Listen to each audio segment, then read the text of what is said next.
Hi, and welcome to the Wednesday Word. I read about this grandmother who was out walking with her little granddaughter. The little girl picked up something off the ground and started to put it in her mouth. The grandmother took it away from her and asked her not to do that. Why, the little girl asked. Because it has been on the ground. You don't know where it's been. It's dirty and it has germs, the grandmother told her. Well, at this point, the little girl looked at her grandmother with total admiration and asked, Grandma, how do you know all this stuff? You are so smart. Well, the grandmother was thinking quickly and said, all grandmas know this stuff. It is on the grandma test. You have to know it or they don't let you be a grandma. They walked along in silence for a couple minutes while the little girl pondered this new information. Then she said, Oh, I get it. So if you don't pass the test, you have to be the grandpa. Exactly, the grandmother replied. No offense to all the grandpas out there, but what can I say?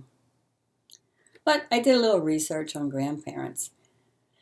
And in Deuteronomy chapter 4, verse 9, it says, But be on guard and watch yourselves closely, so that you don't forget the things your eyes saw, and so they never leave your mind as long as you live.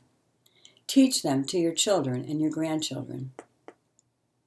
The key words there may be don't forget, right? But one of my favorites is in Psalm 92. They shall still bring forth fruit in old age. They shall be full of sap and green. Sounds like a good thing, right? I think. That's encouraging for some of us who might be feeling that old age part, isn't it? God isn't done with us yet.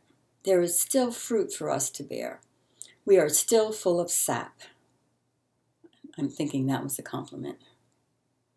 And finally, in Proverbs, it says, Gray hair is a crown of glory.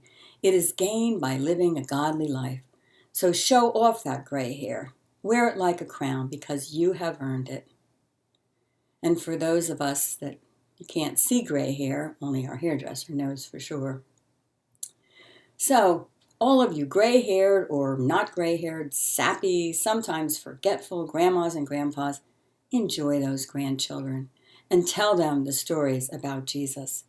And remember, we are still in the game, and our heavenly coach is cheering for us from above. Have a fruitful week.